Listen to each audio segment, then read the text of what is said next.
Hey everyone, hope you've been having a wonderful week.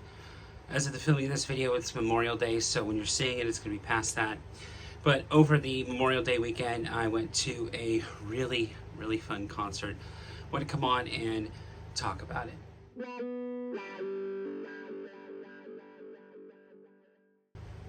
There's a new venue in town that opened that's called the Dome. This is the third iteration or so that I've heard of this venue. It's only in name. The dome that I was aware of is an actual dome. If I find a picture online, credit to the local news station, I'll make sure to credit that. But I'll show a picture on the video if I do happen to find that. But this was a brand new iteration of this particular venue, and I had gotten a ride coming in on May 24th. I saw Coheed and Cambria with Mastodon and Periphery. So the venue was relatively easy to get to, even if I had driven at this point. After seeing everything and navigating around the venue, I probably will actually be driving in.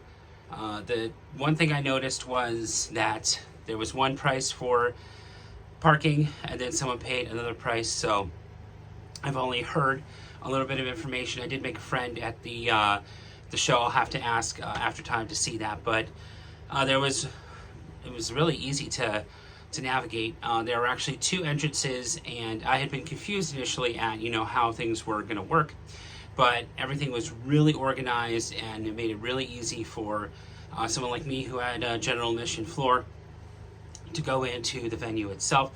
And what's really interesting is this venue is indoor but open air, so it's kind of like an amphitheater but not really. So there is, of course, the stage, and this will probably be where I'm actually putting up pictures of at least the one picture I have of the empty stage. And there was the stage, and then behind the stage there was a lawn with just like an open air area. I'm not sure if they close that off if it's raining or not. I'm not too sure how that's going to work, but there was a kind of raised behind me. Think about like where the Stone Sour is ish, behind where there was actually the lawn area. Above that there was like actual seating. On that same level there was like tiered areas where people could stand and actually eat food, and there was actually like three of them, so it was like one below, one higher, and one up. I didn't get a picture of that, but it was really interesting to kind of go around and take a look and see how the mechanics of the venue worked. There was one kind of thoroughfare in and out, which did make it a little bit crowded, but I was able to dip out before the final notes of the final song, and I was able to get out pretty quickly. I don't normally do that, but I just wanted to kind of get out of there. I was tired. Overall fun show. The staff was great there. It was really easy to navigate through, and even getting merchandise, which you can see back here. I'll go into that in a little bit, but merchandise was really easy to navigate and go through as well. And one thing that I really liked was there was a coat check. So if I got a record or anything there, for about $5 I could put my phone number down, and they just hold the stuff for me for the show. So that was really nice to have as an option, even if you just put your own personal stuff like your coats or anything.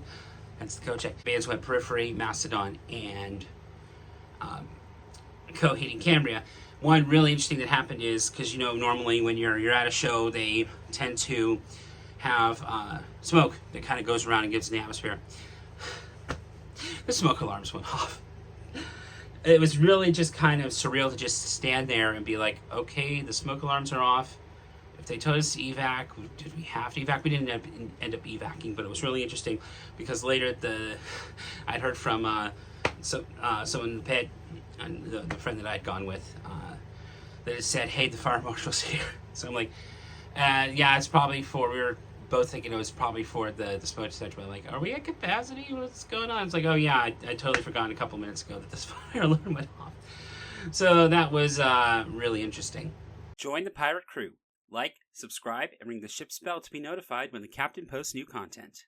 So, going into this, I had only tertiarily known a little bit about each band, and I decided that this, I usually like to research a little bit before I go into any show.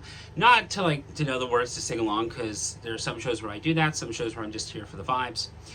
And I was just here for the vibes, and the whole night was just really awesome.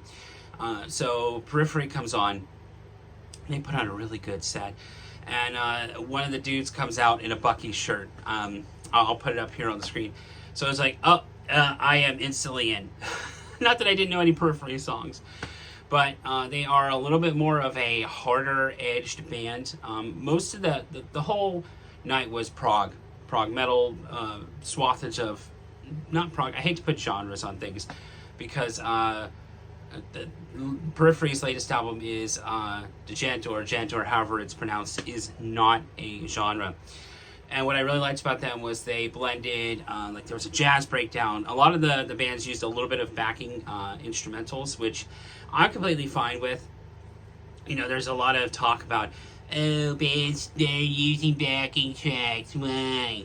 Well, there are some times where it's needed to bring that particular atmosphere. You can't just bring a whole orchestra or a jazz band with you on stage logistically for this type of show, especially if you are the opener. So I really enjoyed their set, and it was brief, it was heavy, but what I really liked is the energy of the crowd. And there was a lot of people that showed up early, and you know, there was a circle pit going, and there was crowd service. There was a lot of just energy, and that energy did not get wasted throughout the entire night. It was just something that was really awesome and special.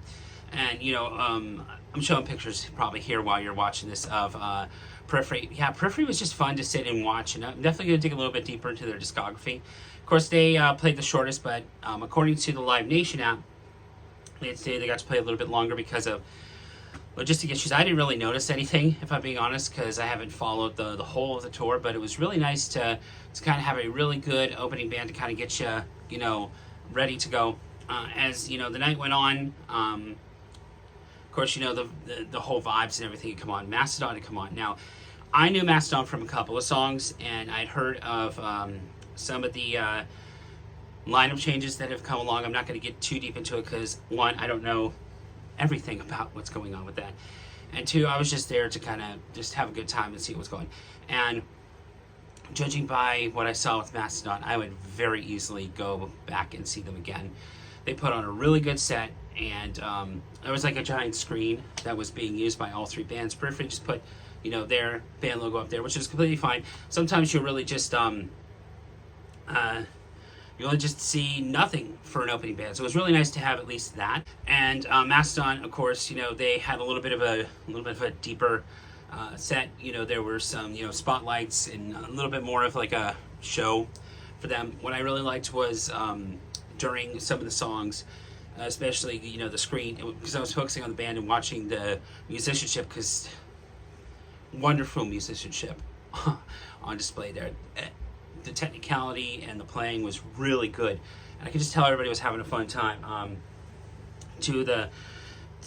noticed just two, you know, bandmates were like, you know, bumping elbows and laughing and having a real good time. There's a real sense of camaraderie on the stage, and it reflected in with the crowd. And it was one of those instances where all three bands took a little bit of time to adjust the crowd, and I really enjoy when bands do that. It helps me connect me to them, and wants me to, you know, helps me to dig a little bit deeper. I'm going to be listening to all three bands a lot more now after this show. I'll say that. But going back to Mastodon, their backing was like really trippy. Reminded me a little bit of like, not Tool, but like the trippy-esque, you know, mythos that certain bands bring along with them, and that's what I liked about Mastodon and Coheed. When I get to the Coheed section of this, is, you know, they really just brought an atmosphere.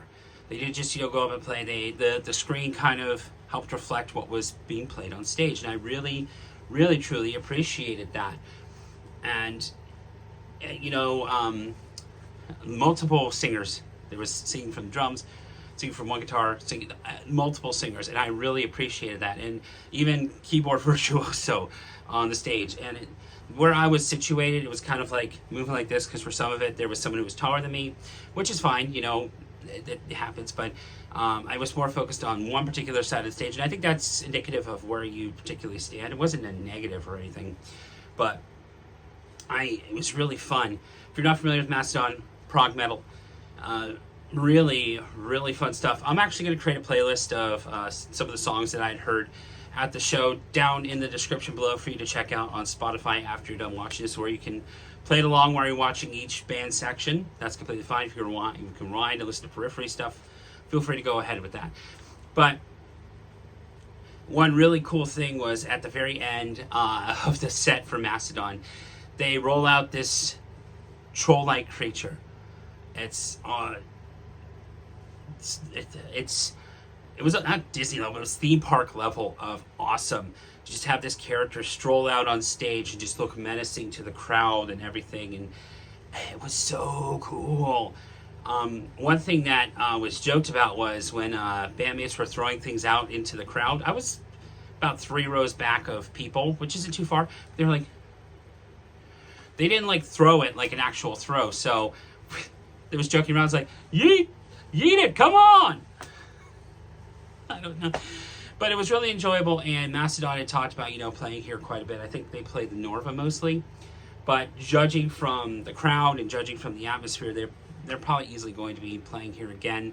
And I would go see any 3 of these bands in a heartbeat. Mastodon, absolutely, I would go see again. That was a really, really awesome set. I'll link also down the description the set list, setlist.fm, the songs that were played, so that way you can see what was played there as well. Before we get into the Coheed, the meat of what I want to talk about for this video, I wanted to show that I did pick up a couple of merch items. The first, I'll move this here, is the tour shirt. So there was a couple of shirts that I was looking at, and I was like, okay, which one do I want? This one has the band logo on it, and I'll show a picture of the back of this one because it's gonna be complicated for me to flip this over for this video. But I'll show here on screen the back and a little bit more of a close-up of the shirt. And so, for those who may or may not know, Coheed and Cambria actually has lore behind all of their music, and it's all based in comic books. And I was like, okay, if I'm going to be digging deeper, I knew Coheed from the singles, of course, Welcome Home. I've known forever, playing that on Guitar Hero and Rock Band, and that's how one of the songs I knew that I could sing. I would sing that song and Wanted Dead or Alive and I'm the Tiger. So it's one of those songs that I love singing, and it's always been in my head, so it's really nice to be there. I was there specifically for that song, if I'm being honest, but spoiler for an upcoming video, I did listen to Coheed's newest album, and I really liked it. I'll dig deeper into that when we get there. But anyway, so each album kind of has its own kind of novelization or comic issues. So I picked up where everything supposedly starts is the second stage Turbine Blade. This is a graphic novel, and it is signed by Claudio, who is the lead singer and primary songwriter of the band. It's a graphic novel. I haven't had any chance to even read this yet. I'm filming this a couple of days after I had gone to the concert. Where do I even start? Coheed and Cambria put on the best concert I've ever seen, bar none. I talk about, Pearl Jam was my all-time favorite in terms of they played for 3 hours pretty much straight, and we're able to just rattle off songs here and there. It was organic. The set list was ever-changing every show, and I really appreciate that. But there was just this atmosphere that I have not felt in a very long time coming from a concert, and the crowd interactions, the way the crowd just was, how friendly everybody was, and there's no competition. This is the best concert I've been to. And I had done my research. I'm still going through all of the band's discography, but I just fell more and more and more in love with this band and their mythos and everything, and the whole stage presence of everybody was just there. There were some really funny stage banter moments. I remember a little bit later in the show, Claudio was talking about, he was saying he was putting on a persona that he uses in the bedroom. And what's really funny is he points to up in the rafters, and his wife and kid were there.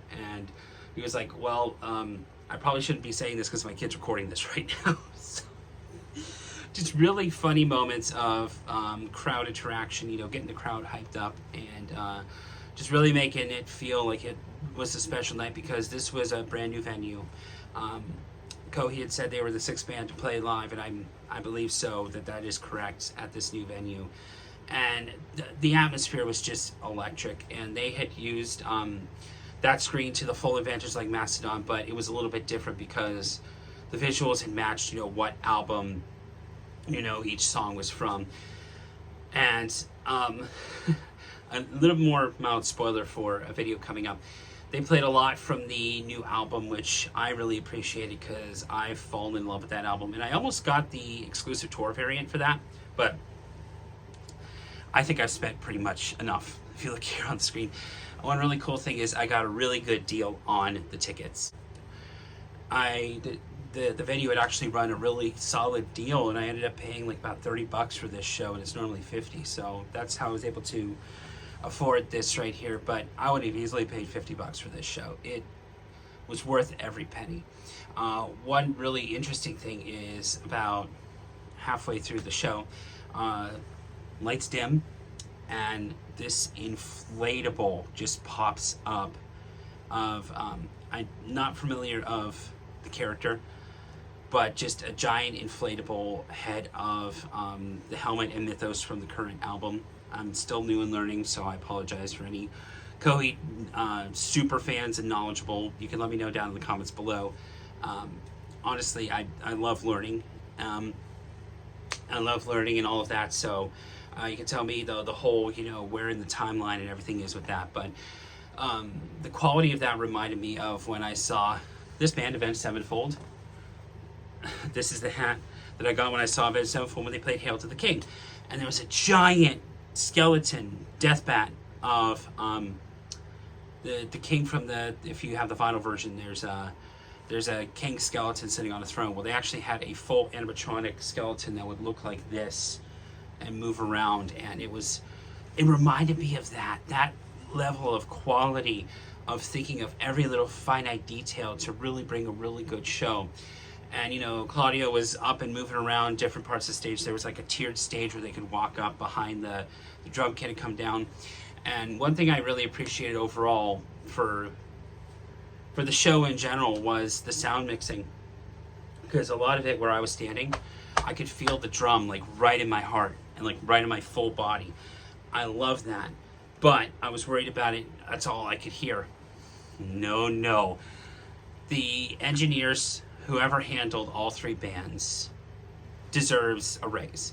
They did such a good job mixing this that when I went back and listened to the couple of clips I did take, the reason I do take some clips is sometimes my memory is not the best, so it was just for my memento, but the sound quality was there. Every single piece that makes a good show was there to create a whole package. One thing that I found really interesting was there was a moment when they, you know, have spotlights coming on the stage, and it was right directly in my face. It was like, if you've ever seen that meme of the kid who blinds himself for no reason, I'll put that on the screen here. And also, apologies for the knocking in the background. The neighbors are doing a little bit of work outside their house, and it's the backyard's right there. But so it was like that. And during Mastodon Set too was a little bit of blinding light. So I ended up using the person who was taller than me as an advantage to just duck away for just a couple of seconds, so I wasn't blinded by the light. But they ripped through all of these wonderful songs that I'm now fully actually knowing the lyrics for. I listened ahead of time to kind of know it, but I sang a couple of times, but I just wanted to be in the moment. And now I'm remembering just specific moments from this show, and it was just honestly a wonderful, wonderful time. After leaving the show, I had to walk through construction, and one negative thing I will have to say is they did not have all the crosswalks available yet for the street, so it was really hard to navigate to get to my ride. So next show I go to this venue, I'm absolutely going to be parking, but overall gets double thumbs up from me. thank you so much for checking this video out. Let me know down in the comments below if you've been listening to anything awesome, or if you've been to any recent concerts or have any concerts coming up. I'd love to know down below. And if you have any fun Coheed and Cambria, Mastodon, or Periphery memories, or just cool things that you like about either band, let me know down in the comments as well. The next couple of videos, like I said, have been ready to go.